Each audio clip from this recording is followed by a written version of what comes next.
parte de la planificación siguiendo el sistema Last Planner. La planificación Last Planner System tiene diferentes etapas. La primera etapa, y con la que normalmente se empiezan los proyectos, es el plan maestro. Una vez que se elaboró este cronograma general del proyecto, se elabora un plan de fases, que es un cronograma específicamente para una fase. Por ejemplo, puede haber un plan de fases para la superestructura de los sótanos, para la construcción de los muros anclados, los anillos y el casco estructural de los sótanos. También hay otra fase para la construcción de la torre, todo el casco estructural de la torre. Hay plan de fases para las actividades húmedas, plan de fases para las actividades secas, plan de fases para el equipamiento del proyecto. Una vez que se realiza el plan de fases, se procede a reuniones semanales, que son planificaciones que se hacen normalmente los viernes o los sábados en el proyecto. Y luego a esta planificación semanal se le hace un seguimiento diario. Y finalmente vamos a ver un caso de estudio, un proyecto que está ubicado en el distrito de San Isidro. Y básicamente lo que vamos a hacer en este caso de estudio es compartir un poco de experiencia sobre ese proyecto, sobre la aplicación de todo el sistema Last Planner, y además vamos a hacer un ejercicio. Entonces, probablemente ustedes ya tienen las PPTs, porque a los organizadores les había pedido que les compartan las PPTs para que puedan tener acceso a la información y también acceso a los datos del ejercicio que vamos a desarrollar al final. Bueno, comencemos. Productividad en el sector construcción. Durante mucho tiempo el sector construcción siempre ha sido catalogado como un sector bastante ineficiente y de hecho se han hecho múltiples estudios al respecto y se ha determinado que el sector construcción, comparado con otros sectores, es uno de los sectores más improductivos que existen. Este estudio, por ejemplo, fue realizado en el año 2007 por la Universidad de Stanford. Se lo estudió CIFE, el Centro de Integración para la Facultad de la Ingeniería, CIFE, por sus siglas en inglés. Lo que hicieron ellos fue estudiar la productividad de los sectores no industriales, que son comparables o equivalentes al sector construcción, medir la productividad en esos sectores y compararlos con la productividad del sector construcción. El estudio se hizo con evaluaciones de información que habían acumulado durante 44 años, desde 1964 hasta el 2004. Esta información básicamente les permitió determinar que el sector construcción es uno de los sectores que en el lapso del tiempo no mejora su productividad, sino por el contrario, la productividad del sector se reduce. En promedio, desde 1964 hasta la actualidad, la productividad en el sector se ha reducido un 10%. Significa que hoy en día, en Estados Unidos, donde se hizo este estudio, la construcción de un edificio es 10% menos eficiente, menos productivo que es la misma construcción en 1964. Sin embargo, por ejemplo, en otros sectores no industriales equivalentes a la construcción, la productividad se ha incrementado.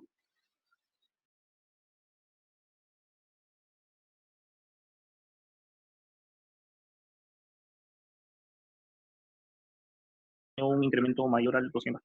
Muchos mejores, buenos resultados respecto al incremento de la productividad. ¿Y por qué sucede esto, básicamente? Según muchos expertos, básicamente ocurre porque el sector construcción es un sector que utiliza mucha mano de obra en el proceso productivo. Se utilizan muchos obreros para el asentado de ladrillo, para el vaciado de concreto, para el armado del acero, para el armado del encofrado.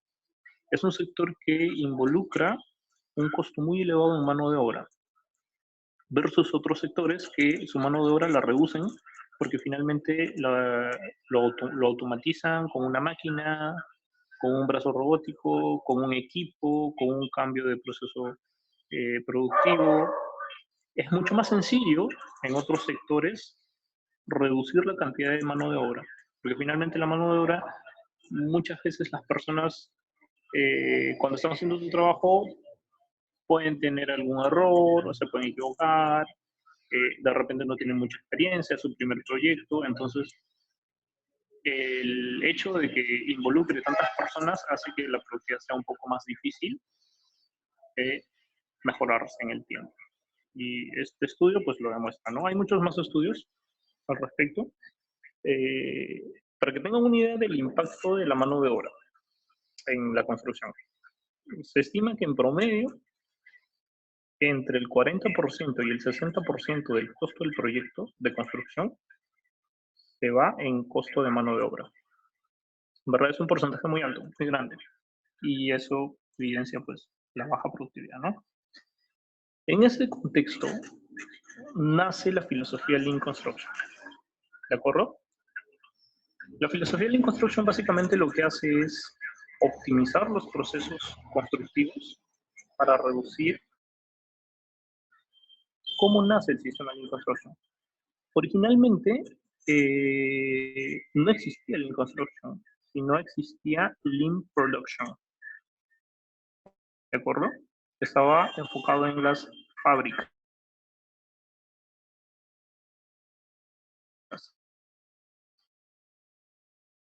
Este estudio lo hicieron en la Toyota. En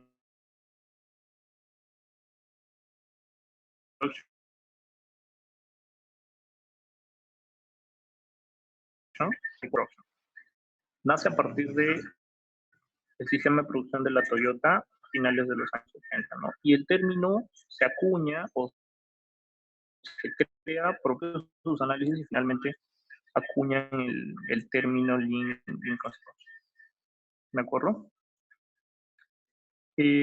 Básicamente, Lean Construction lo que hace es buscar la forma de optimizar aquellas actividades o situaciones que generan desperdicio o pérdida del proyecto. Este desperdicio o esta pérdida puede ser de materiales, puede ser de información, puede ser de mano de obra, puede ser de tiempos, es variado. ¿De acuerdo? Entonces vamos a analizar cuáles son los tipos de pérdidas o desperdicios que existen en el sector de construcción, de acuerdo al sistema Lean Construction. Está la espera y los defectos. La espera, por ejemplo, ocurre cuando una persona, un obrero, por ejemplo, está llevando materiales para la actividad, por ejemplo, de encofrado en el piso 7 y necesita utilizar el elevador, ¿no? Para poder subir al piso 7. Entonces, si el elevador es muy pequeño o no está ubicado adecuadamente, este obrero probablemente va a tener que hacer una cola y esperar un tiempo a que el elevador se desocupe para que pueda hacer su labor de transporte de materiales. Entonces, Lean Construction lo que hace es identificar estos tiempos de espera para reducirlos, ¿no? Una forma de reducirlos, por ejemplo, en el ejemplo, sería incrementar la capacidad del elevador o reubicarlo para que sea más accesible y no se generen colas, no se generen tiempos de espera. Porque finalmente esos tiempos de espera es dinero que le vas a pagar al obrero. Son horas hombre que le tienes que pagar, ¿no? Entonces, lo ideal es optimizar, reducir esos tiempos.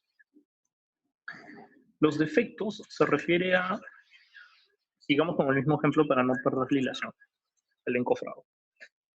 El obrero sube el piso 7, hace su encofrado, pero resulta que el encofrado no está alineado a los ejes. Entonces, el obrero invirtió un tiempo en hacer ese encofrado, pero ahora tiene que volver a invertir más tiempo para corregir el trabajo que hizo mal, ¿no? Entonces, ese tiempo por defectos, por un trabajo mal ejecutado, también es un tipo de pérdida, un tipo de desperdicio. Que la idea es eliminarlo o reducirlo, ¿no? Si se detecta, por ejemplo, que tenemos un obrero así, pues se le puede capacitar, se le puede orientar, se le puede dar una inducción, diferentes formas de optimizar que se generen la menor cantidad de defectos. Movimiento y transporte están bastante relacionados y son muy similares. El movimiento, por ejemplo, se refiere a aquellos movimientos innecesarios que se hace dentro del proyecto, tanto de personas como de recursos. Y transporte se refiere a los transportes innecesarios que se hacen para el proyecto.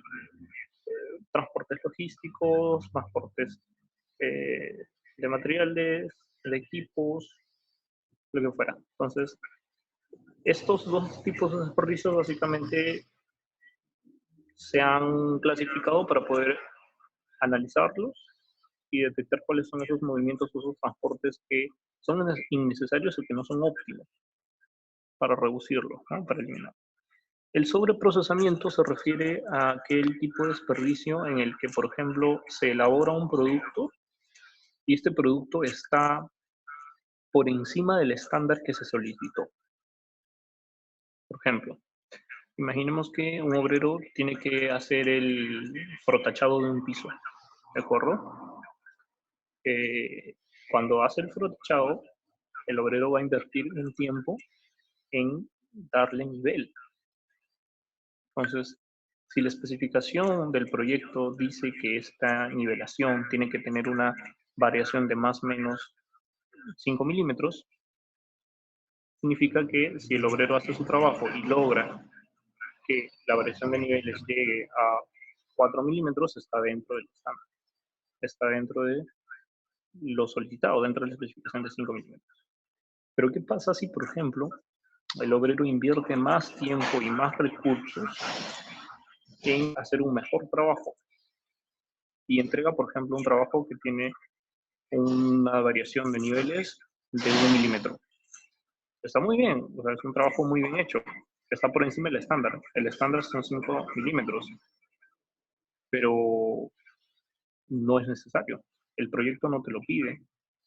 O sea, de hecho es bueno que esté con una variación de niveles menor, pero si el proyecto no te lo pide, estás invirtiendo recursos en hacer un proceso laborioso, arduo, que finalmente no agrega valor al proyecto. Porque finalmente cuando tú cobres la valorización a la inmobiliaria o al cliente, te van a pagar lo mismo por el piso que tiene una variación de más o menos 5 milímetros versus el piso que tiene más o menos 1 milímetro, a pesar que el de 1 milímetro es de mejor calidad, porque la especificación técnica solamente pide 5. Entonces, eso es un ejemplo de sobreprocesamiento. El desperdicio de inventario se refiere a cuando el proyecto, por ejemplo, compra más recursos de lo necesario. Por ejemplo, imaginemos que el proyecto consume 600 bolsas semanales de cemento. Y de pronto en el almacén central le pedimos al proveedor que traiga 1000 bolsas semanales. Entonces, tenemos exceso de inventario que finalmente no vamos a utilizar y estamos ocupando espacio en el almacén que podría utilizarse para guardar otros materiales, o incluso ese almacén de repente es un espacio alquilado y finalmente estás alquilando un área más grande de la que necesitas. Entonces, el exceso de inventario se refiere a eso, cuando estoqueas en exceso algún recurso del proyecto. Sobre el talento se refiere a cuando, por ejemplo, las personas no explotan el 100% del potencial o de las capacidades que tienen, ¿no? Este tipo de desperdicio se refiere a, por ejemplo, cuando tenemos un obrero que está capacitado de repente para ser operario, pero sigue siendo o sigue perteneciendo a la categoría de ayudante. Entonces, esa persona tiene capacidades para tener o poder ascender y desarrollar un trabajo más complejo, pero finalmente se está desperdiciando su talento, ¿no? Es un tipo de desperdicio. La sobreproducción se refiere a cuando dentro del proyecto se ejecuta una actividad o un proceso más de lo que se necesita, por su propio nombre, ¿no? Un ejemplo típico, por ejemplo, es en la cuadrilla de acero. El personal que habilita el acero, que arma las varillas de acero y toda la estructura. Por ejemplo, necesita producir 2000 kilos diarios para que el tren de actividades del proyecto, la ejecución planificada del proyecto, se cumpla. Pero de repente tenemos una cuadrilla que tiene muchos obreros, una cuadrilla que está sobredimensionada y ellos no generan 2000 kilos diarios, sino generan 2200 o 2500 kilos diarios. Entonces estamos generando una producción en exceso que no se necesita, de acuerdo a lo que el cliente interno, que vendría a ser el encofrador solamente necesita 2.000 kilos diarios. Y el hacer por hacer es un tipo de desperdicio que se ha agregado recientemente a la filosofía de Lean Construction. Básicamente nació en la Pontificia Universidad Católica de Chile y se refiere a cuando los trabajos se ejecutan sin planificarse, sin una adecuada organización y seguimiento de los pasos que se van a hacer, de lo que se va a ejecutar. Básicamente se refiere a una ejecución, como decimos los peruanos, a la champa. Hacer por hacer, sin organizarse, sin planificar. Ahora, todos estos tipos de pérdidas o desperdicios que existen en las actividades de la construcción se pueden agrupar en 3 fuentes de origen. Puede ser recursos, puede ser por temas administrativos o puede ser por temas de información. Por ejemplo, dentro de recursos tenemos materiales, mano de obra, equipo, maquinarias. Dentro de recursos, por ejemplo, iría el tipo de desperdicio de exceso de inventario, ¿no? Porque estás requiriendo más material del que se necesita. Dentro de administración, iría, por ejemplo, la pérdida de talento. Y dentro de información, iría la pérdida, por ejemplo, de hacer por hacer, ¿no? Se ejecuta el proyecto sin estudiar adecuadamente las especificaciones técnicas, sin hacer una planificación debida. Todos los tipos de pérdidas se pueden agrupar en estos 3 grupos. Y el grupo de origen de recursos se subdivide en maquinarias, equipos, materiales y mano de obra. Ahora, dentro de la construcción, cuando se ejecuta una actividad o un proceso, este proceso tiene 3 tipos de trabajo: el trabajo productivo, el trabajo contributorio y el trabajo no contributorio. El trabajo productivo es finalmente aquel trabajo por el cual se va a cobrar. Por ejemplo, en el ejemplo de la cuadrilla de acero. La cuadrilla de acero arma los aceros, los habilita, los une, atortola y todo, ¿no? Nosotros cobramos por kilo de acero habilitado y armado. Entonces, el trabajo que está haciendo el obrero, donde está habilitando y está atortolando el acero, es su trabajo productivo.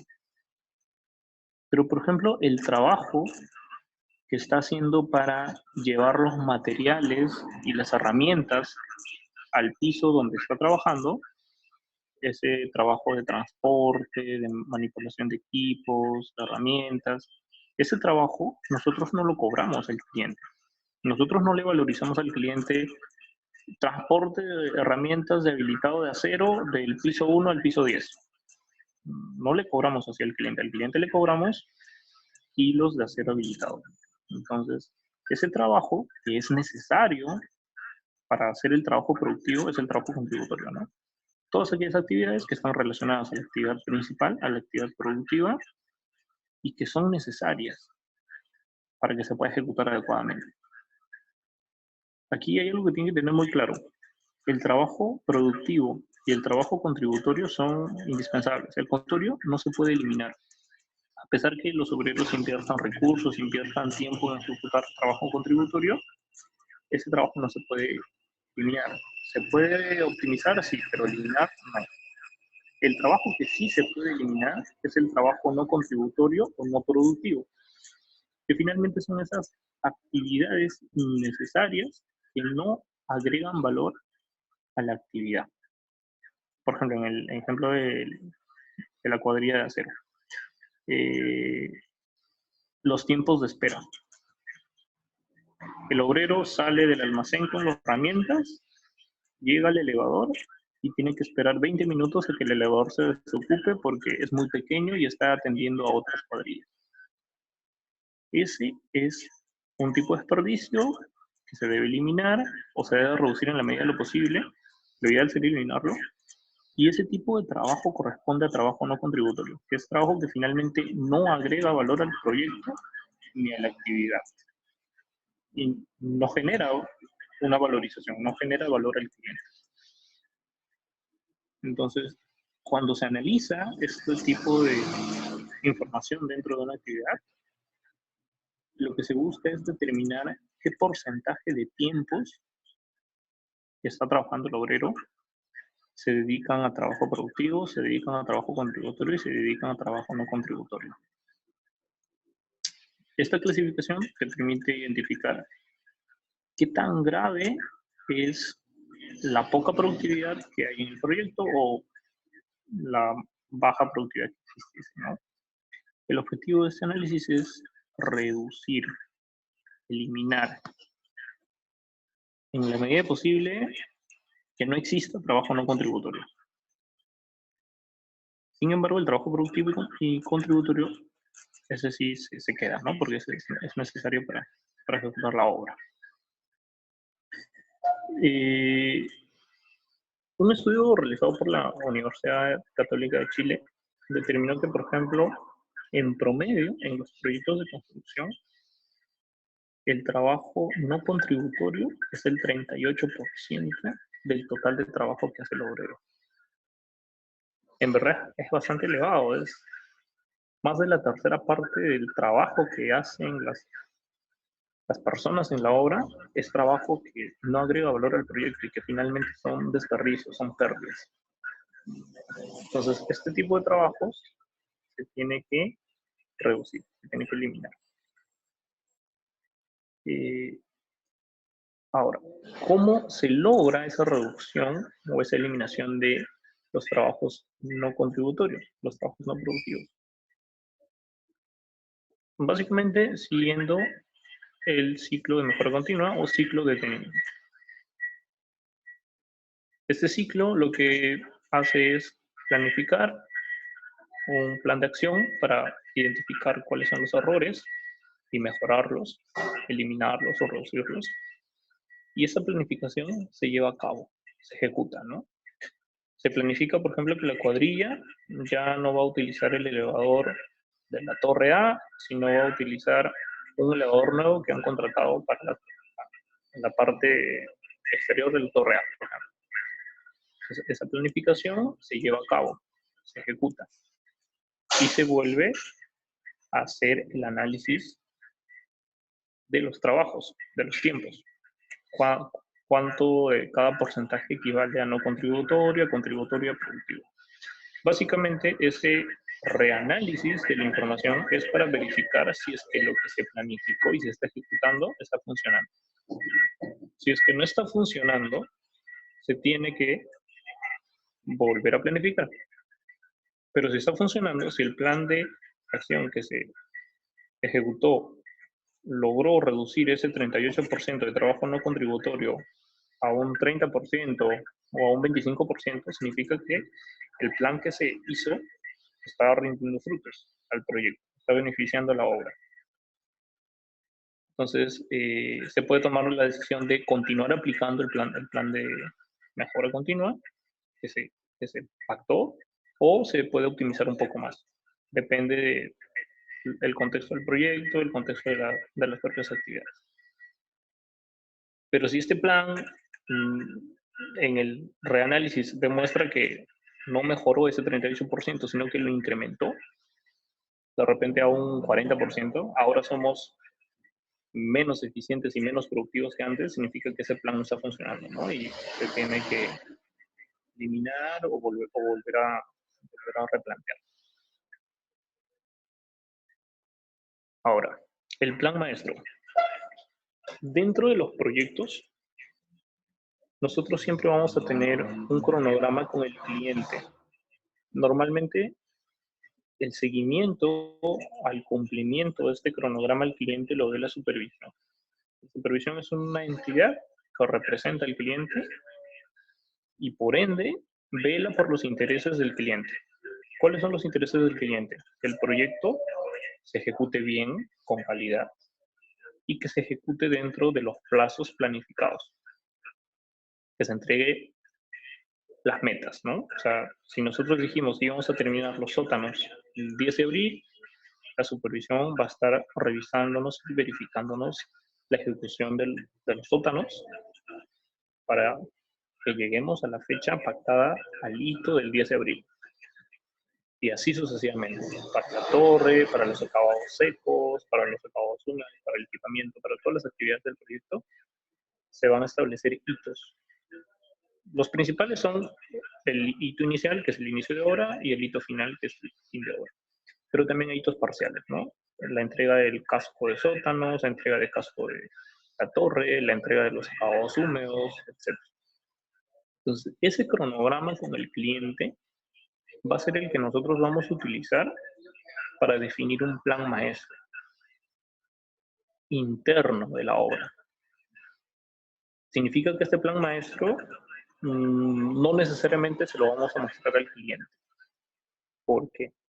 Porque este plan maestro es una planificación, un programa de ejecución de actividades donde se está optimizando los tiempos para que el proyecto se entregue dentro de los plazos y los hitos planteados.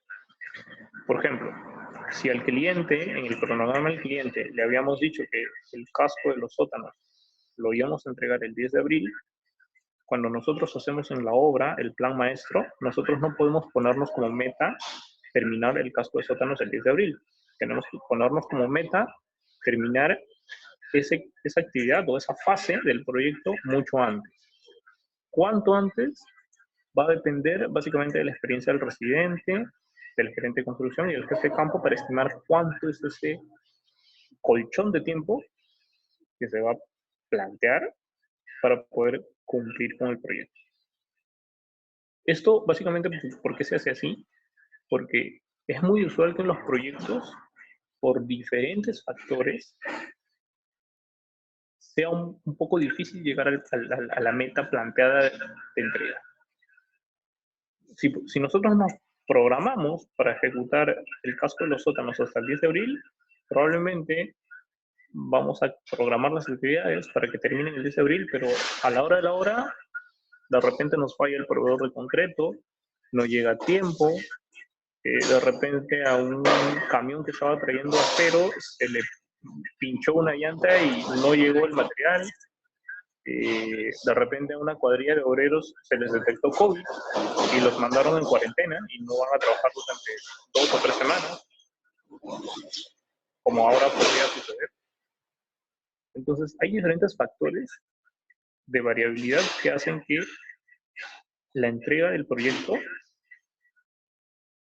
sea un hecho retador, ¿no?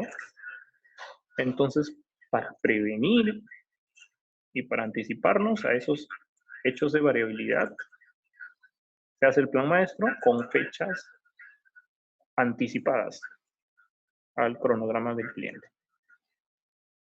¿De acuerdo? En el plan maestro, además de planificar la ejecución del proyecto de forma anticipada, con colchones de tiempo, de seguridad, también se va a definir la sectorización del proyecto. ¿De acuerdo?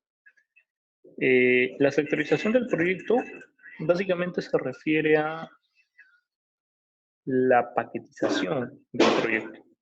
Por ejemplo, imaginemos que estamos haciendo un edificio, ¿no? De 20 pisos. Entonces, nosotros ejecutamos el concreto del piso 1, piso 2, piso 3, hasta el piso 20. Entonces, la sectorización se refiere a la agrupación en bloques o en grupos de la ejecución de cada piso. Normalmente se hacen sectorizaciones de 4 sectores, de 5 sectores o hasta de 6 sectores. Lo más usual es de 5 sectores. ¿Por qué? Porque el objetivo es ejecutar cada sector en un día de la semana. El sector 1 el día lunes, sector 2 el día martes, así, hasta el sector 5 el día viernes, ¿no? Y esta sectorización básicamente es de un piso. significa que los 5 sectores de cada piso de la torre se hacen en una semana. Y el día sábado para la construcción es laborable. El día sábado se utiliza como un colchón de tiempo para ejecutar aquellas actividades o aquellos sectores que de repente durante la semana de lunes a viernes no se pudo hacer por variabilidad. Porque no llegó el concreto, porque falló el personal, porque falló el proveedor de acero, diferentes factores, ¿no? Entonces, además de tener un colchón dentro de los hitos parciales del plan maestro, también vamos a tener un colchón dentro del propio plan los días sábados. Es muy usual en los proyectos que el día sábado no se planifique como con una actividad específica, sino que se tenga como un día buffer, un día de colchón de tiempo para poder ejecutar lo que de repente por variabilidad falló de lunes al viernes. Entonces, por ejemplo, la torre de 20 pisos significa que en unas 20 semanas debería ser ejecutado. O sea, en un mes deberíamos hacer 4 pisos, en 2 meses 8 pisos y así, ¿no? O sea, de hecho, el casco estructural es muy rápido. Y no sé si les ha pasado que de repente están por la ciudad y de pronto ven una construcción y pasó un mes y la torre ya está a la mitad. Pasó un mes más y la torre ya está terminada. Es porque se planifica la ejecución de un piso por semana. Cada semana se ejecuta un piso. Y se definen sectores y todo lo demás, ¿no? Ahora, luego de que se hizo esta planificación maestra con sectorización, se hace un plan de fases. ¿Recuerdan que en el plan maestro se definen hitos parciales? Por ejemplo, la conclusión de los sótanos, la conclusión de la torre, la conclusión de los acabados húmedos, de los acabados secos. Se definen hitos por bloques grandes del proyecto. Pero luego, en la siguiente etapa de planificación, que es el plan de fases, se trabaja específicamente sobre una fase. Por ejemplo, la torre de 20 pisos tiene fase de sótanos, fase de torre, fase de acabados húmedos o fase de acabados secos. Entonces, en el plan de fases se trabaja específicamente una de las fases. Por ejemplo, la fase de acabados secos. Entonces, se extrae del plan maestro esa porción del cronograma corresponde a las actividades de acabados secos y se empieza a planificar sobre ese cronograma más chiquito, ese cronograma parcial. ¿Y qué se hace? Básicamente, se define una nueva fecha de entrega mucho más anticipada. Ahí en la gráfica de cronograma pueden ver que la nueva fecha o el nuevo hito de entrega está en rojo y la fecha del plan maestro está en negro. Entonces, el objetivo del plan de fases es optimizar lo que se planificó en el plan maestro. ¿Para qué? Para ahí también tener otro colchón de tiempo, otro buffer, para poder cumplir con la entrega del proyecto. Para la elaboración del plan de fases, no solamente va a estar involucrado el residente y el jefe de campo, como lo estuvo en el plan maestro, sino que también se va a incluir a los gerentes y a los responsables de las empresas subcontratistas de la obra. Por ejemplo, en el plan maestro, el residente puede definir que el ascensor se ejecuta en 3 meses. Y el residente está decidiendo que se va a ejecutar en 3 meses. Pero luego, cuando llega el plan de fases, van a invitar a la obra al gerente de la empresa que instala los ascensores, lo van a invitar a una reunión de plan de fases y con él van a planificar un cronograma más ajustado. Ya no en 3 meses, sino de repente en 2 meses y 3 semanas, o 2 meses y medio. El objetivo es generar un colchón adicional de tiempo. ¿Para qué? Para mitigar la variabilidad que puede afectar el proyecto. Por ejemplo, en el caso del proveedor de ascensores, la variabilidad que le puede afectar hoy en día es la importación. Ahorita, por ejemplo, que tenemos el contexto de cuarentenas y cierre de fronteras, probablemente el proveedor de ascensores va a tener problemas para cumplir con la entrega del equipo que viene importado de repente de China o de Taiwán o de Corea, que son los países típicos de donde importan los ascensores. Entonces, esa variabilidad va a afectar al proyecto y va a hacer que finalmente no se cumpla, ¿no? O sea más difícil cumplir con la entrega del proyecto. Para eso es el plan de fases, para generar un escudo de tiempo para afrontar ese tipo de variabilidades que pueden hacer que la obra no llegue a la meta.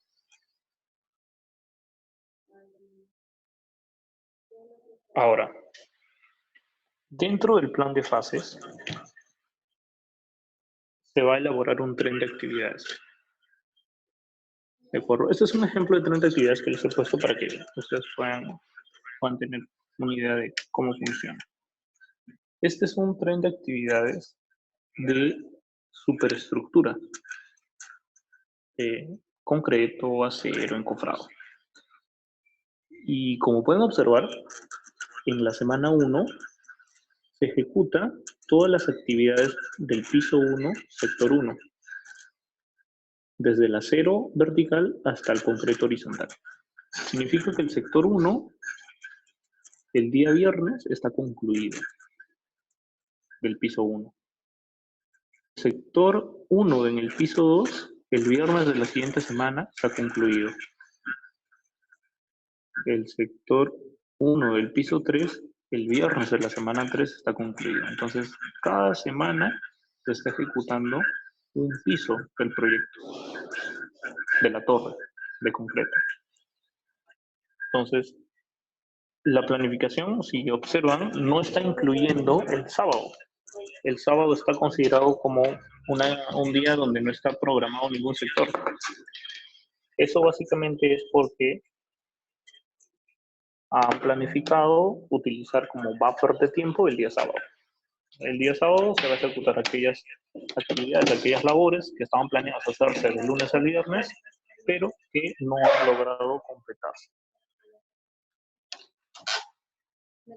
Entonces, si analizamos, todos los pisos de la torre se ejecutan en 10 semanas, pero en algunos días más, que son aquellos días de lead time.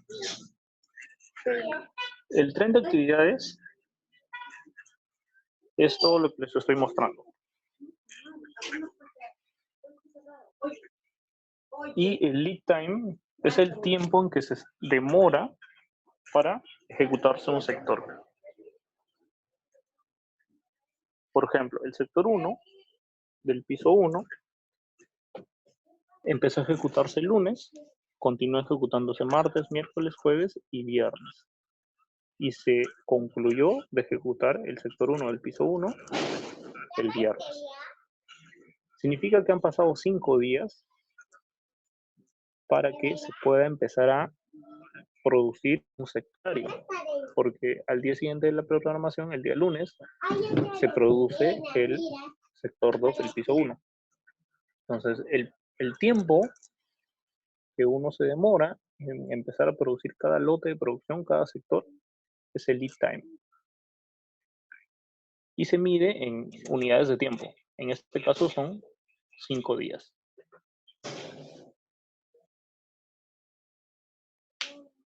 Ahora, el takt time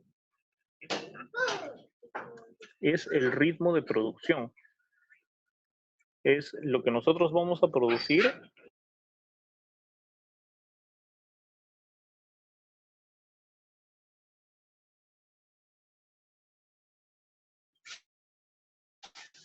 sus unidades no son tiempo, son sus unidades. Se está produciendo un sector diario. Se genera el sector 1 el día viernes, se genera el sector 2 el día lunes, el sector 3 el día martes, el sector 4 el día miércoles. Entonces, diariamente la obra está produciendo un sector. Entonces, el takt time de este tren de actividades es un sector al día. Tienen que tener muy en cuenta esa diferencia. el lead time se mide en unidades de tiempo y el takt time se mide en unidades de producción sobre tiempo.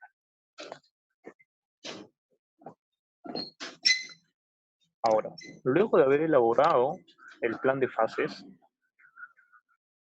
se empieza a ejecutar planificaciones de forma semanal. Recuerda que el plan de fases, por ejemplo, en el caso del ejemplo de los ascensores, era una planificación en la que se planificaba ejecutar toda la instalación de los ascensores en 2 meses y medio. Ya, entonces ahora esa planificación de 2 meses y medio va a comenzar a tener planificaciones más seguidas, semanales. Esta planificación semanal o Last Planner System básicamente lo que hace es toma la información del plan de fases y lo optimiza para ejecutarlo, para garantizar que se cumpla las fechas del plan de fases, las fechas a las que se comprometieron el residente, el jefe de producción y el gerente de la subcontrata involucrada. En la reunión semanal ya no participa el gerente de la subcontrata, participa el encargado de la cuadrilla de esa subcontratista, el responsable del personal en la obra, que está todos los días en la obra, perenne, y que verifica la ejecución de su personal. Y también participa el residente y el jefe de producción, aunque ellos siempre están en obra. Entonces, en esta reunión semanal, los involucrados van a definir un look ahead planning. Un look ahead planning es una planificación hacia el futuro. Por ejemplo, imaginemos que de aquí a 3 semanas tenemos que instalar la bomba de agua contra incendios que está ubicado en el sótano 3. Entonces, el Look Ahead Planning es una programación hacia el futuro. Esta actividad la vamos a ejecutar dentro de 3 semanas, pero básicamente lo que se hace es analizar cuáles son las restricciones o las limitaciones que tiene esta actividad, para que cuando pasen las 3 semanas y llegue el momento de ejecutar esa actividad, no haya ninguna restricción que nos impida ejecutarla. ¿Cómo se hace este análisis de restricciones?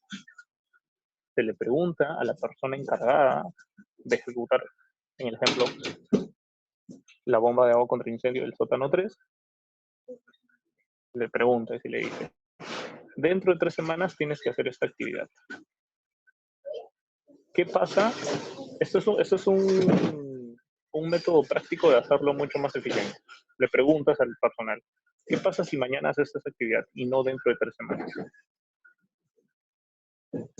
Lo más probable que te responda el personal es que no puede hacerlo mañana, porque le falta un equipo, porque le falta una herramienta, porque no tiene la cantidad de obreros adecuada, le falta 2 personas, recién están pasando examen médico para que ingresen a su empresa, porque le falta llegar un producto de un proveedor. Va a ponerte un montón de lista de restricciones. Y te va a decir, mañana no lo puedo hacer por esto, por esto, por esto, por esto, por esto, por esto. Entonces tú le dices, muy bien, mañana no lo puedes hacer. No lo vas a hacer mañana, pero ya me dijiste que son las restricciones que tienes para dentro de 3 semanas. Que es cuando en verdad vas a ejecutar esa actividad, ¿no? Ese proceso. Entonces, el análisis de restricciones te permite identificar cuáles son aquellas variables que necesitas levantar, que necesitas corregir, para que cuando llegue la semana 3, ese día ejecutes la actividad sin problemas. Un método práctico para que identifiquen las restricciones de forma rápida y eficiente es preguntar y decir, esta actividad la tenemos que hacer en 3 semanas. No la vamos a hacer en 3 semanas, la hacemos mañana. Y ahí salen todas las restricciones. Y esas restricciones las tienen que levantar, pues, a lo máximo en 2 semanas, ¿no? Para que cuando llegue la semana 3 esté todo en orden y se pueda ejecutar sin problemas. Ahora, para verificar el cumplimiento de esa programación semanal que salió en la reunión semanal y para verificar el levantamiento de las restricciones de Look Ahead, se hace reuniones diarias. En estas reuniones diarias, básicamente, se hace seguimiento a lo que se planificó y se evalúa cuál es el porcentaje de cumplimiento, ¿no? Por ejemplo, se planificó ejecutar el día martes 6 actividades y no hicimos 6, hicimos 5. Significa que el porcentaje de cumplimiento no es el 100% porque no hemos hecho las 6, es menos, probablemente va a ser 80 o 90%. Entonces, en esas reuniones diarias se identifica cuál es el porcentaje de cumplimiento diario y también cuáles son aquellas actividades que se están retrasando y que finalmente las vamos a tener que ejecutar con el colchón de tiempo que tenemos del día sábado. Porque si recuerdan, el plan del tren de actividades no tiene actividades programadas el sábado. Este es el buffer. Y además en las reuniones diarias se evalúa la causa raíz de aquellos incumplimientos, ¿no? Por ejemplo, el día martes teníamos planificado 6 actividades y solamente hicimos 5. Entonces, en el análisis de causa raíz se evalúa por qué no se logró 5, ¿por qué? ¿Por qué no se hizo? Porque falló el proveedor. ¿Por qué falló el proveedor? Porque su personal no llegó a tiempo. ¿Por qué su personal no llegó a tiempo? Porque el transporte, no sé, estaba malogrado, o qué sé yo, estaba en mantenimiento. Entonces se pregunta 5 veces por qué,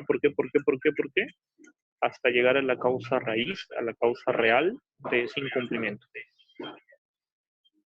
Y esa causa raíz tiene que tener un plan de acción, un plan de mejora para corregirlo y para que la siguiente semana o al día siguiente que se va a hacer la misma actividad no vuelva a fallar por esa misma razón.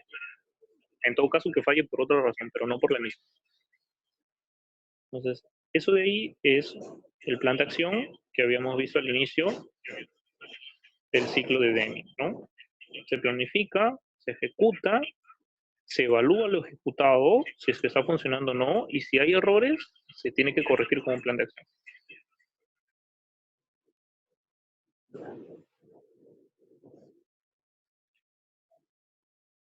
Entonces, esto es todo lo que hacemos en el proyecto. Respecto a la planificación con las Planner System.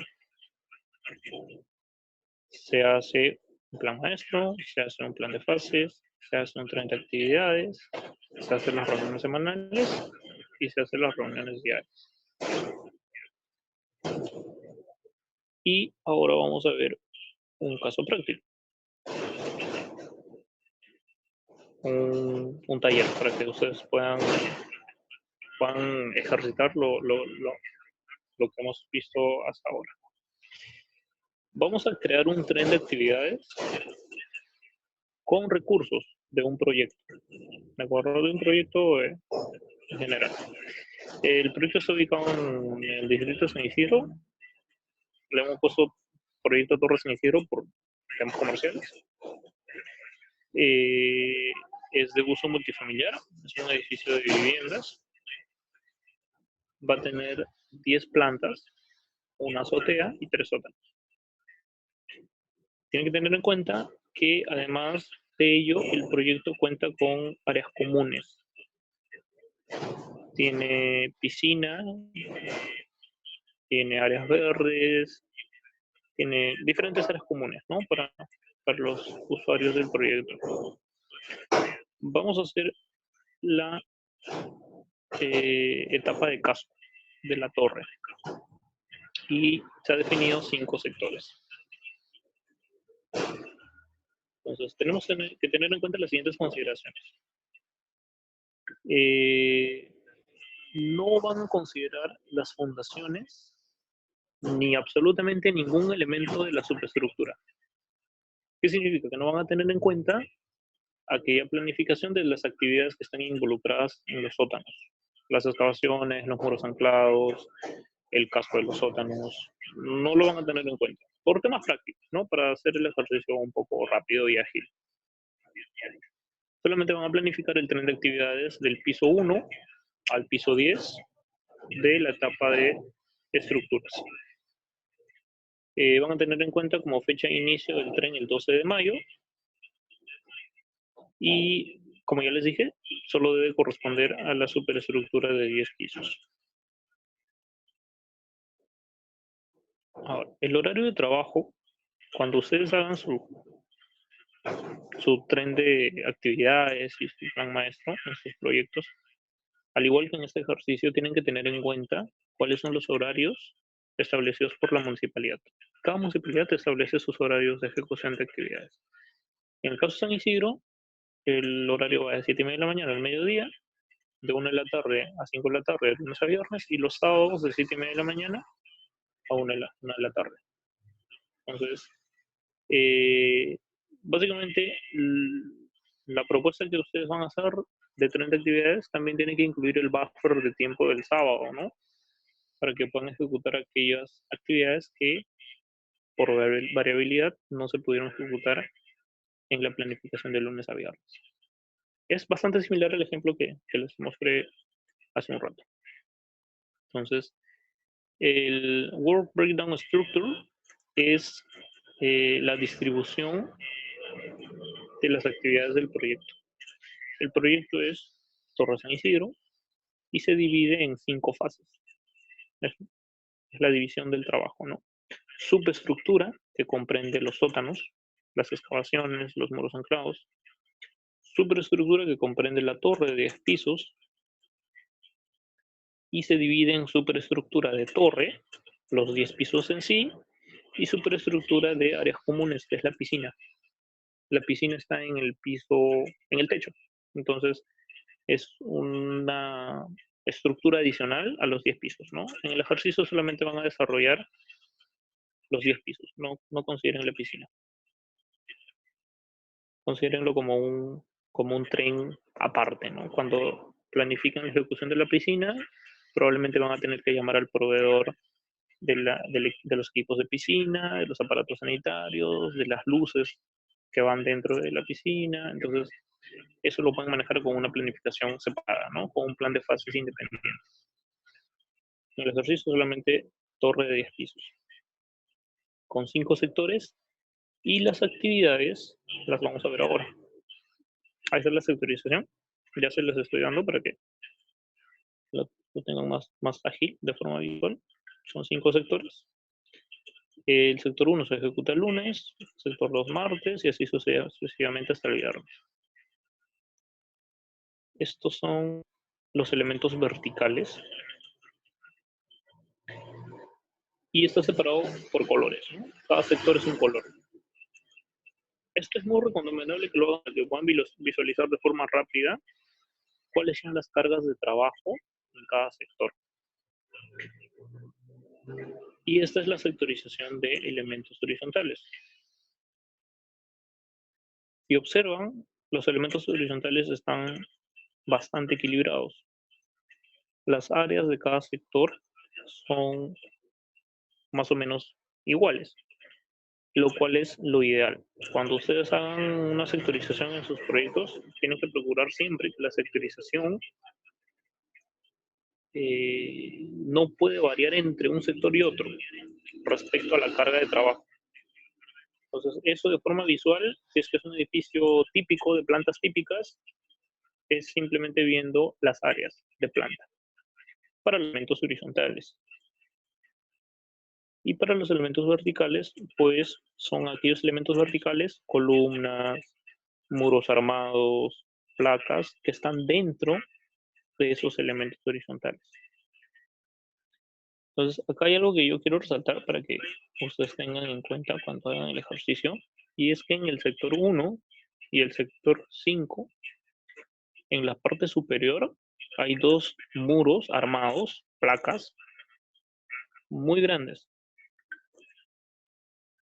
comparado con los otros sectores, que tienen placas y columnas en menor cantidad, ¿no? Tienen menos carga de trabajo para esos elementos. Entonces, cuando uno hace una sectorización, siempre debe procurar tener la misma carga de trabajo. En el caso de los elementos horizontales no hay problema. Todos están casi igual. Pero como los elementos horizontales dependen de los verticales, en los verticales tenemos que en el sector 1 y el sector 5 hay más carga de trabajo en comparación a los elementos verticales del sector 4, 3 y 2, por esas placas. Esas placas son placas colindantes con viviendas de vecinos, por eso es que son grandes, ¿no? Son esos tramos que comparten colindan con los vecinos. Son 11 actividades las que tienen que planificar y estos son los metrados de cada uno de los sectores. Y acá pueden observar claramente que, por ejemplo, el concreto vertical del sector 1 son 18 metros cúbicos, mientras que, por ejemplo, en el sector 2 son 10 metros cúbicos, prácticamente la mitad. Entonces, ahí estamos viendo el sector 1 y el sector 5, que tienen mucha carga de trabajo para elementos verticales. Y eso ocurre porque tenemos dos placas gigantescas en el sector 1 y el sector 5, ¿no? Ahora, los concretos horizontales, que es esta sectorización, que está más equilibrada, más equitativa, sí cumple con una baja variabilidad entre cargas de trabajo entre sectores, ¿no? 31 metros cúbicos, 27 metros cúbicos, 30 metros cúbicos, 30 metros cúbicos, 31 metros cúbicos. Está más o menos equitativo. El objetivo de lograr que sea más o menos equitativo es que uno en el proyecto no tenga desperdicios por mano de obra. Por ejemplo, el sector 1 de concreto son 18 metros cúbicos, ¿no? Esos 18 metros cúbicos tienen que ser ejecutados por una cuadrilla de obreros de concreto vertical. Entonces uno va a planificar con los ratios de productividad y va a decir necesito 8 personas, por ejemplo, para que los 18 metros cúbicos se ejecuten en un día del sector. Pero esas personas ahora el día siguiente ya no tienen que hacer 18 metros cúbicos, ahora tienen que hacer 10. Entonces vamos a tener exceso de personal el día del sector 2.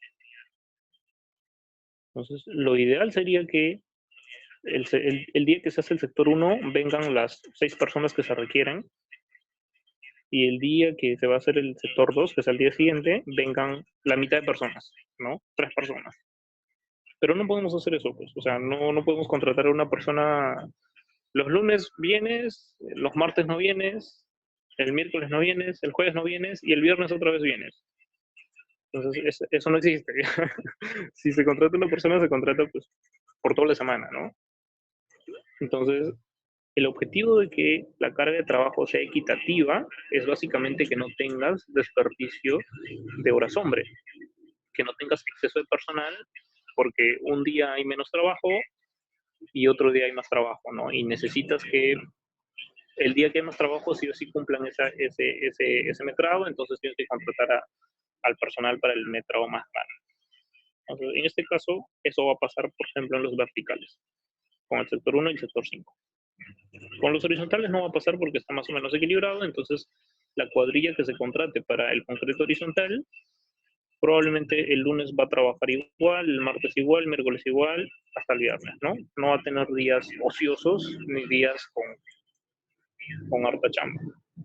Entonces, una forma de optimizar ello, por ejemplo, sería utilizando encofrados automáticos o encofrados prearmados para esos sectores donde tenemos estos verticales muy grandes,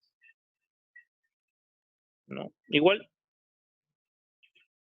va a pasar que van a encontrar proyectos en los que los van a optimizar, van a volver a hacer la sectorización, lo van a ajustar, pero tiene un límite, ¿no? O sea, no hay forma tampoco de optimizarlo al 100% porque es físicamente imposible, ¿no? Por ejemplo, no podemos ejecutar los horizontales del sector 1 sin haber terminado los verticales, porque los verticales lo soportan, son las patas que soportan a los horizontales, ¿no? Las columnas, las placas soportan a la losa. Entonces, si no terminamos de ejecutar todos los verticales del sector 1, no podemos hacer el sector 1 en horizontal. Entonces, quien va a definir la sectorización siempre o generalmente es el elemento horizontal. Entonces, yo les recomiendo que cuando hagan su metrado y su sectorización, comiencen por los elementos horizontales y definan, ¿no? Mi sector 1 es esta área, sector 2, sector 3. Y luego si encuentran que tienen en los verticales variación en los metrados, ajustar eso es físicamente imposible, ¿no? Porque sí o sí tienes que hacer las columnas y las placas para poder hacer el horizontal del techo. Acá está el cuestionario. Bueno, vamos a desarrollar un tren de actividades de la etapa de casco estructural de la torre. Y no vamos a considerar fundaciones. Significa que vamos a hacer algo similar a este tren. Bastante similar. Se pueden guiar de ahí si gustan, para que puedan ejecutar el tren de actividades. Entonces, tienen que hacer el tren de actividades de los 10 pisos, considerando 5 sectores. Es decir, un piso a la semana. Ahora, cuando terminen de hacer su tren de actividades, tienen que definir cuál es el lead time y cuál es el takt time. Recuerden que el lead time se mide en unidades de tiempo y el takt time se mide en unidades de producción sobre tiempo, que puede ser metros cúbicos por día, sectores por día, kilos de acero por día. En este caso, sectores por día, ¿no? Porque es un tren. Bueno, la pregunta 3 es teórica, ¿no? ¿En qué unidades se mide cada uno de los conceptos, lead time y takt time?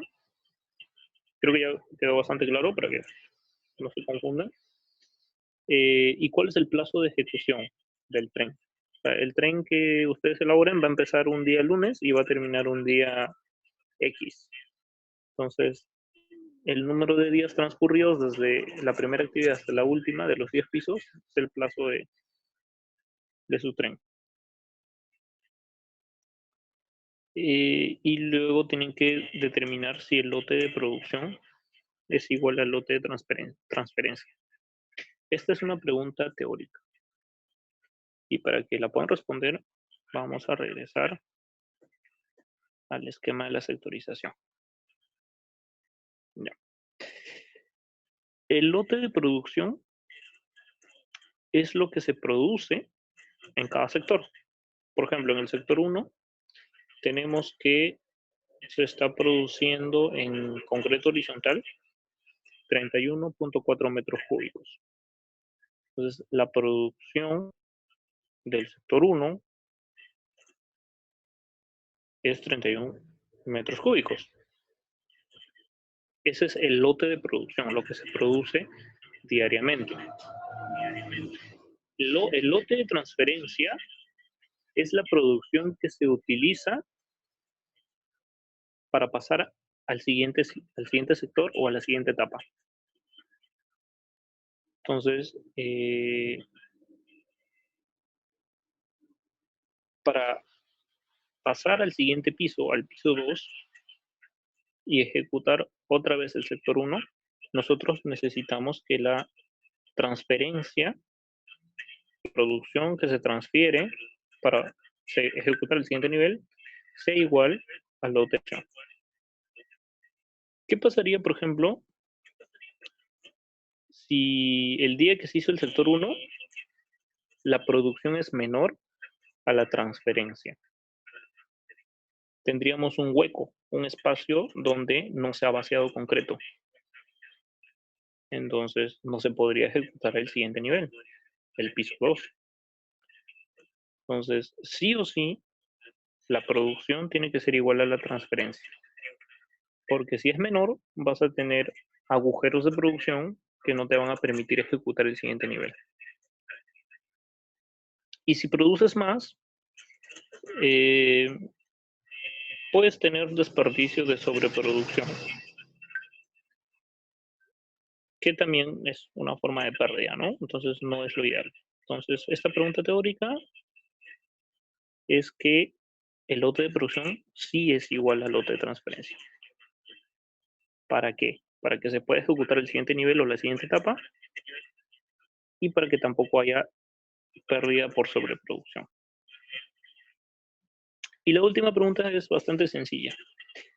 Desarrollar el plan de compras y cronograma de pedido de concreto, considerando un 5% de desperdicio.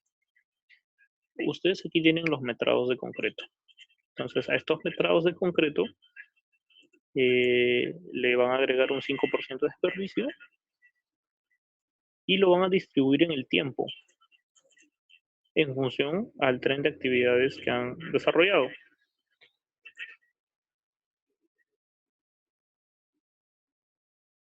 Por ejemplo, en este tren, el concreto del día lunes va a ser el concreto del sector 1.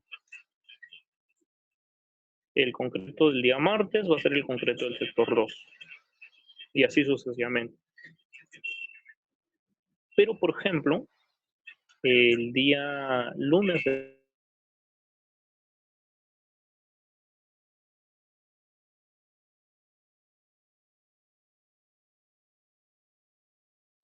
el concreto también va a ser el concreto del sector 2 en horizontales. Entonces, es la cantidad de concreto que van a utilizar día por día en función a su cronograma que han desarrollado, ¿no? El día lunes voy a necesitar tanto de concreto, el martes tanto, el miércoles tanto. Y como acá tienen los metrados, van a poder estimarlo, ¿no? Y ese es el ejercicio que les había propuesto para que puedan desarrollar, ¿no? Para que puedan practicar lo que hemos visto hasta ahora. No sé si alguno tendrá una pregunta teórica al respecto o alguna consulta.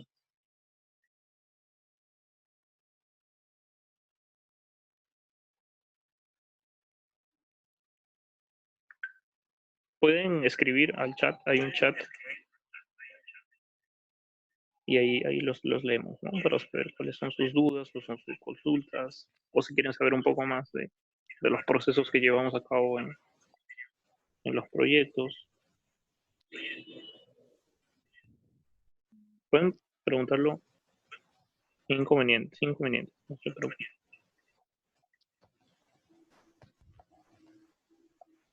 A todos los asistentes, aquellos que tengan alguna pregunta, es un momento para que sean absolvidas por el ponente.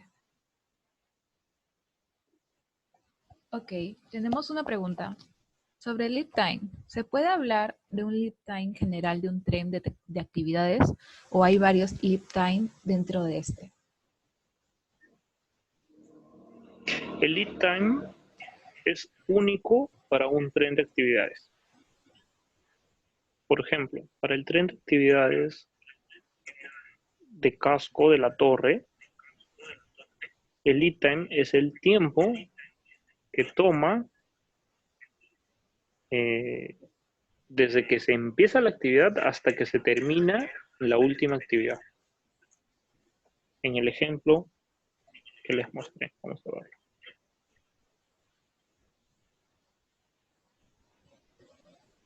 Ok. El lead time son 5 días. ¿Por qué? Porque se demora 5 días desde que empieza el acero vertical en el sector 1, piso 1, hasta que se termina el concreto horizontal del mismo sector. Entonces, el lead time es el tiempo que toma en producirse un sector desde su primera actividad hasta la última. Y si revisamos cualquier sector, se cumple lo mismo. Son 5 días desde que en el sector se inicia la primera actividad, que es el acero vertical, hasta que se concluye la última actividad, que es el concreto horizontal. Entonces, para el tren mostrado, que es un casco de torre, el lead time son 5 días. Pero Pero, por ejemplo, para un tren de sótanos, que de repente no son 5 sectores, sino son 4, en ese caso, pues se ejecuta un sector al día, un piso al día, entonces sería 4 días. Pero si, por ejemplo, los sótanos tienen una sectorización de 7 sectores, probablemente su lead time va a ser 7 días. Entonces, el lead time es único para cada tren de actividades. Y dentro de un proyecto hay varios trenes de actividades. Hay un tren de actividades de sótanos, un tren de actividades de torre, un tren de actividades de la instalación de los ascensores, de los acabados húmedos, de los acabados secos. Entonces, dentro de un proyecto va a haber varios lead times. Pero este lead time es único y específico para un solo tren. Y no sé si quedó claro o todavía hay dudas al respecto.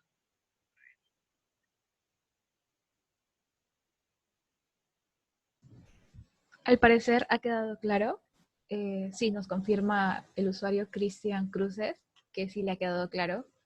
Si nadie más tiene alguna Ya, perfecto. pregunta, queremos preguntarle al ponente. Chicos, pueden preguntarme lo que quieran saber de obra, en verdad.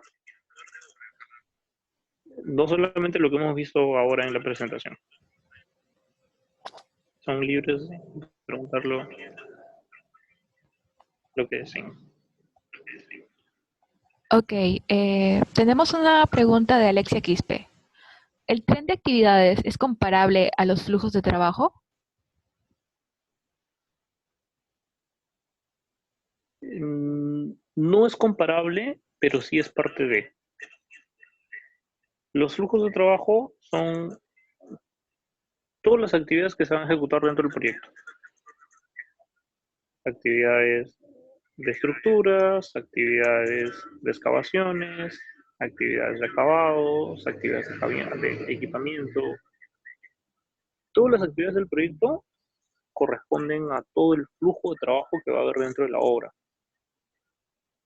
Entonces, podemos decir en realidad que dentro del flujo de trabajo del proyecto van a existir diferentes trenes de trabajo.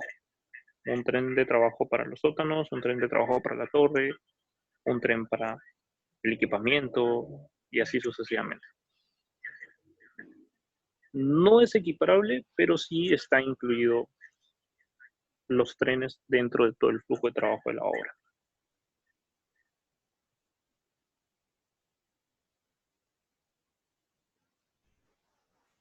Tenemos otra pregunta de parte de Mauricio.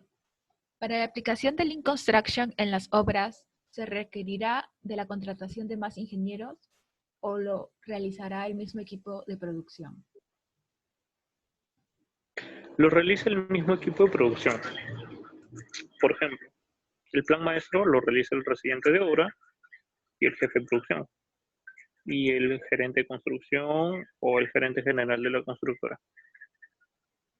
Entonces, estas personas son personas que trabajan en la obra, entonces un nuevo entregable que ellos van a tener es elaborar el plan maestro, que es parte del sistema Las Planas, del INCODERS. La elaboración del plan de fases está a cargo del residente, del jefe de producción y del gerente de la empresa subcontratista involucrada en ese plan de fases. Por ejemplo, el plan de fases del tren de instalaciones de ascensores. El gerente de los ascensores va a venir a obra, a una reunión en la que va a estar el residente, el jefe de producción y el gerente de esta subcontrata. Entonces, estas personas también son personas que siempre van a estar en obra. Entonces, ahora tienen un entregable nuevo que es elaborar un plan de fases, que es parte del Lean. Entonces, no estamos contratando hasta ahora personal nuevo, son los mismos que hay típicamente en la obra. Para elaborar la reunión semanal de producción, van a participar el jefe de producción, el residente y el responsable o capataz de cada una de las cuadrillas de las actividades. Entonces, estas personas también están siempre en el proyecto, pero ahora se les va a pedir que asistan a una reunión semanal de producción. Probablemente esta reunión semanal de producción sí va a implicar que las personas trabajen un poco más de tiempo porque finalmente se tienen que quedar de repente el sábado al final del día un par de horas más para hacer la reunión, o el viernes al final del día también un par de horas más de lo normal para hacer la reunión y planificar. Entonces, hasta ahora no se está contratando a alguien adicional, pero sí va a ser necesario un acompañamiento técnico, una supervisión, una asesoría de la implementación de Lean Construction. Básicamente para orientar a las personas, capacitarles, enseñarles cómo funciona el sistema Las Planner, qué tienen que hacer, cómo tienen que hacer el look ahead, el análisis de restricciones, la causa raíz. Entonces, sí es necesario contratar a alguien adicional para implementar Lean Construction, pero básicamente para cada seguimiento y para que brinde orientación, brinde feedback y para que capacite a las personas. Pero dentro de las obras van a participar las mismas personas que ya tienen de por sí un proyecto. Pero sí, estas personas van a trabajar un poco más porque ahora van a tener que dedicar un poco más de tiempo, su trabajo, para planificar y para organizar, ¿no?, la ejecución de todas las actividades. A veces en algunas obras he visto que contratan un practicante para que brinde como que soporte manual a todo el sistema, ¿no?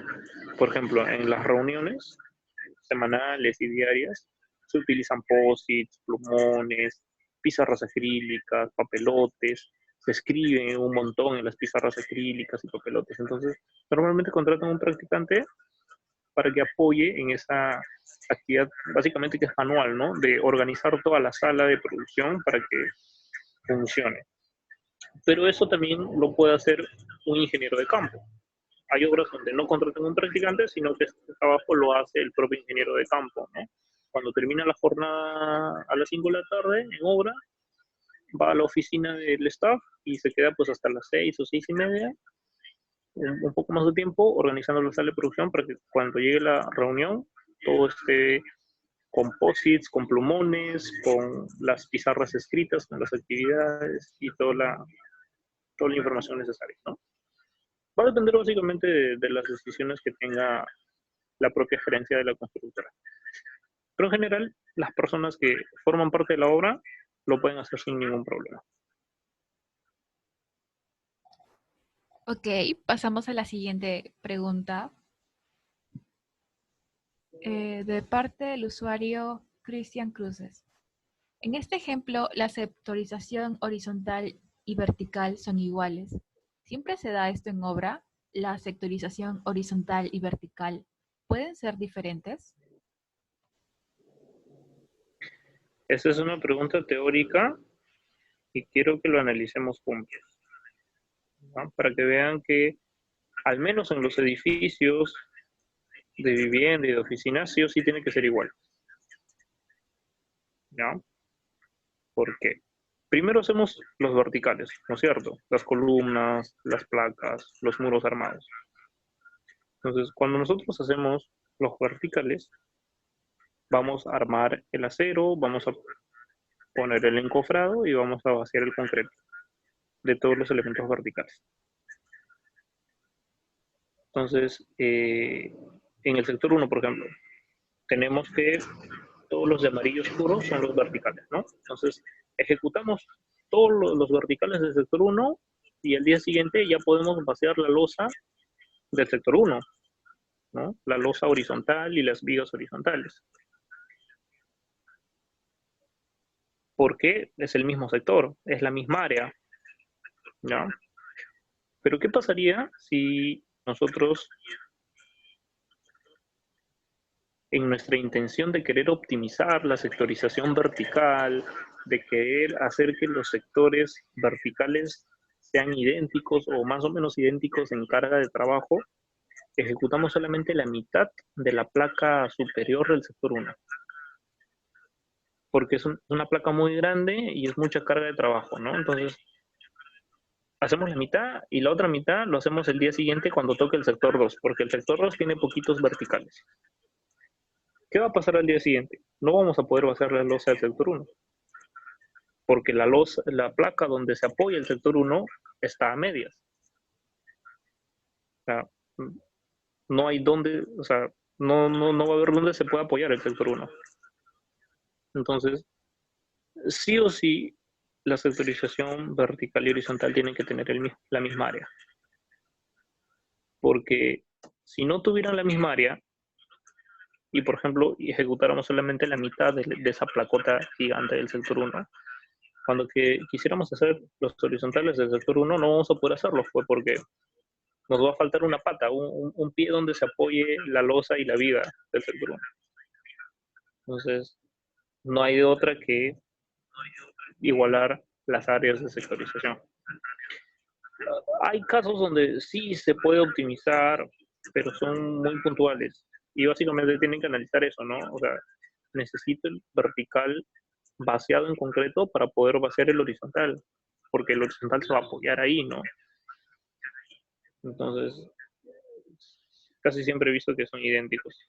De repente en otro tipo de proyectos que no son de edificios, puede ser que los verticales y los horizontales tengan áreas de sectorización diferentes, pero igual tienen que revisar que el horizontal tenga dónde apoyarse, ¿no? Dónde poder soportarse. Si el vertical no está, ¿dónde, dónde se apoya? ¿Dónde está el pie donde se va a soportar la losa y la viga, ¿no?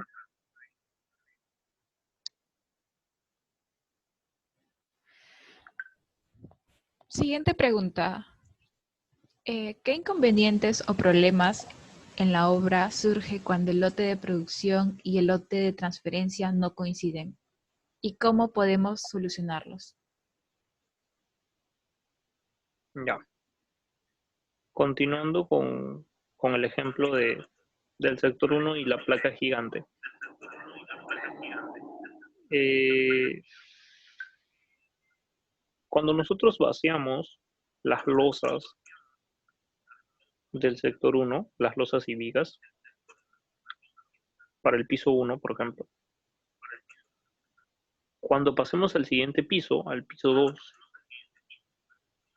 necesitamos que el 100% de la losa esté vaciada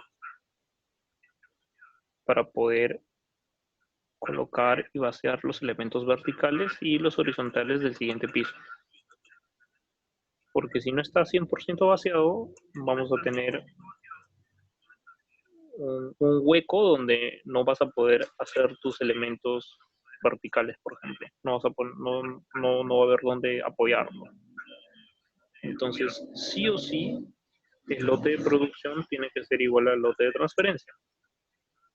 El lote de producción no puede ser menor, porque si es menor, nos va a pasar eso, ¿no? Que nos falta un pedazo de placa o de losa para poder apoyar el siguiente nivel. Ahora, en el otro ejemplo, que el lote de producción sea mayor al lote de transferencia. Significaría que, por ejemplo, el día que nos toca vaciar la losa del sector 1, no solamente vaciamos la losa del sector 1, sino vaciamos la losa del sector 1 y la mitad de la losa del sector 2. Cuando pasemos al siguiente piso, nosotros para el día 1 necesitamos solamente la losa del sector 1. No necesitamos la mitad de la losa del sector 2. El sector 2 lo necesitamos para el día siguiente.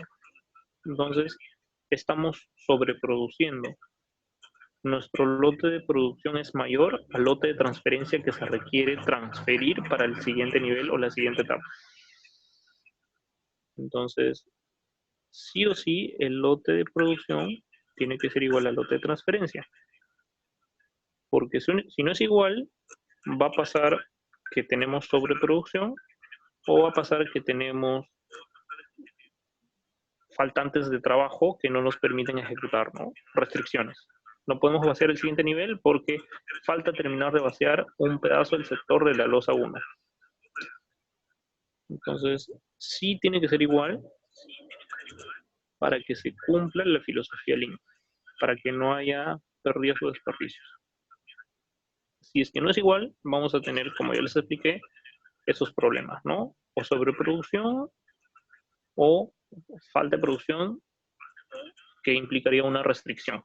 Y una restricción es un tipo de pérdida, un tipo de pérdida de recursos, que nos falta material en ese sector.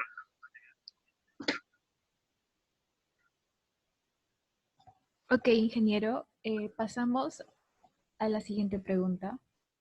¿Cuáles serían las causas para que falle el takt time en el tren de actividades? ¿Y cuáles podrían ser las soluciones? Ya. A ver, vamos a ver el ejemplo del tren.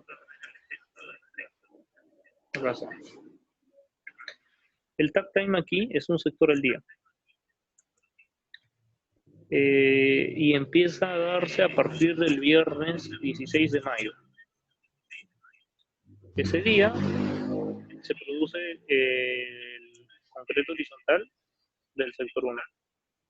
Al día siguiente, el día lunes, se produce el sector 2. El martes el sector 3, el miércoles el sector 4. Entonces estamos fabricando, estamos produciendo un sector al día. Ahora, ¿cuándo no se cumple el takt time? ¿Cuándo no se cumple la producción de un sector al día? Cuando tenemos variabilidad en el proyecto. Por ejemplo, el concreto horizontal se ejecuta al final del día, cuando la jornada laboral ya está terminando, porque es la última actividad del sector, es la actividad con la que cierras el sector. Y al día siguiente inicias con el acero vertical encima de esa losa, encima de lo que vaciaste, ¿no? Entonces, ¿cuándo falla la producción de un lote al día? Cuando tenemos, por ejemplo, demoras en el proveedor de concreto.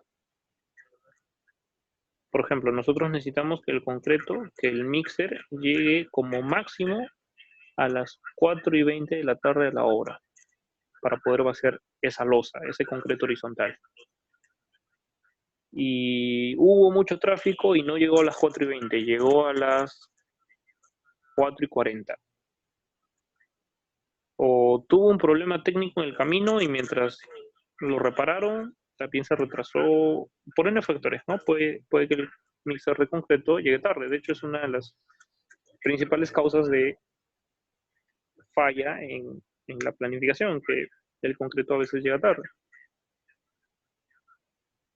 Entonces, en esos casos no cumples el takt time, ¿no? Porque si llegó a las 4:40, tú necesitas vaciar ese volumen como mínimo en media hora. Y a las 4:40 más media hora son 5:10. Más 10 minutos de limpieza y vaciado de todos los elementos y ordenar todas las herramientas, ya son 5:20. Entonces, no nos da el tiempo porque la municipalidad solamente nos deja trabajar hasta las 5. Entonces, cuando el mixer de concreto llega a las 4:40 de la tarde, nosotros en obra no recibimos ese mixer, lo rechazamos, porque ha llegado fuera del tiempo máximo que nosotros necesitamos para poder vaciar la losa y para poder hacer la limpieza y para poder ordenar todas las herramientas, ¿no? El orden y limpieza que siempre se hace al final del día. Entonces, cuando llega tarde, ese mixer no se recibe, no se recepciona. Y ya es un acuerdo comercial entre el proveedor del concreto y la constructora que siempre ellos deben cumplir con el horario que nosotros les solicitamos, ¿no? Si solicitamos un mixer de 8 metros cúbicos para las 4 de la tarde y como máximo debe llegar a las 4:20, sí o sí tiene que cumplir ese requerimiento del proveedor de concreto. Porque si llega más tarde, es físicamente imposible ejecutar el vaciado en menos tiempo y además hacer el orden de limpieza antes de que llegue las 5 y la municipalidad pueda hacer una multa o una paralización de obra, ¿no? En San Isidro, por ejemplo, recuerdo que por hacer trabajos fuera del horario, o sea, pasada las 5 de la tarde, la multa era algo de 20.000 soles y paralización de obra. Entonces, sí o sí, siempre teníamos que terminar todo hasta el orden y limpieza antes de las 5. Entonces, ahí falla el tag time en esos casos. También puede fallar, por ejemplo, imaginemos que estamos entrando al tren de actividades de acabados secos. ¿Ya? Y el día lunes del inicio del tren de actividades de secos tenían que venir 8 personas a ejecutar el piso laminado. Y no vinieron las 8 personas, vinieron 4. ¿Por qué? Porque hubo otros 4 que no pasaron examen médico. Por N factores, llegaron tarde a la clínica donde se hacen el examen médico, o en el examen médico salieron que no pueden laborar porque tienen alguna restricción de salud o alguna restricción de algún otro tipo. Entonces, también pasa que los subcontratistas no siempre cumplen trayendo el personal que se requiere al inicio de los trenes. Siempre eso pasa normalmente al inicio del tren, los primeros días. El subcontratista o el responsable de esa actividad no llega a cumplir con el 100% del personal. Entonces, eso hace que al haber menos personal no se produzca un lote al día. Durante esa semana se produzca menos, ¿no? Entonces, por ahí acumulas un poco de retraso. Entonces, para salvar esas variabilidades por personal, por materiales, por proveedores, siempre se deja el sábado como día buffer, día de colchón. Para ejecutar en ese sábado, porque el sábado puedes trabajar de 7:30 de la mañana a 1 de la tarde, de acuerdo al horario de la municipalidad. Para ejecutar ese sábado, todo aquello que se pudo haber retrasado en la semana. Y que siempre hay. Todos los sábados en las obras hay trabajo. Es casi imposible encontrar una obra que haya planificado sus 5 días de trabajo y el sábado lo tenga libre porque cumplieron al 100% sus actividades de los 5 días. Siempre hay trabajo que se retrasa por N factores. Entonces, Lean Construction lo que te dice o lo que te orienta es a que te anticipes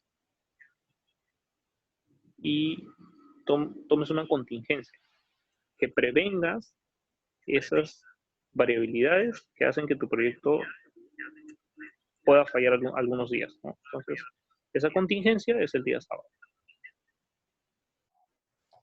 Ok, ingeniero, muchas gracias. Esas serían todas las preguntas. ¿Tuviera algo más que agregar?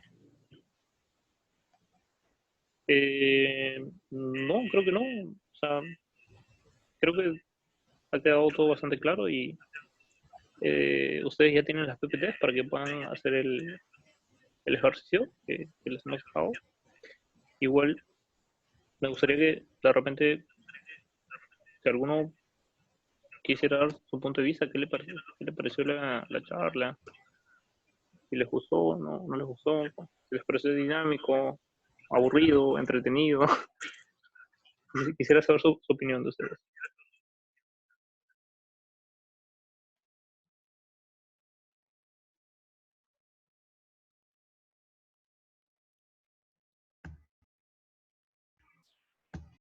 Tenemos una respuesta de Alexis Vera. Nos comenta, fue una buena charla, un buen contenido, se nota mucho su experiencia en obra. Ok, genial. Entonces, tenemos otro comentario, nos las acaba de llegar. expectativas. Bien explicado, ingeniero. Ok, ingeniero Anthony Franks Entonces, Sáenz Villorduña, todo quedó muchas claro. gracias por su participación. Queremos agradecer a todos los asistentes. Saludamos a todos, a todas las comunidades de la gestión y buenas prácticas en la construcción.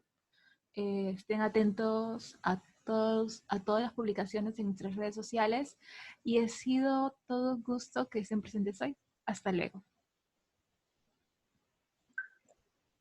Cuídense mucho, hasta luego.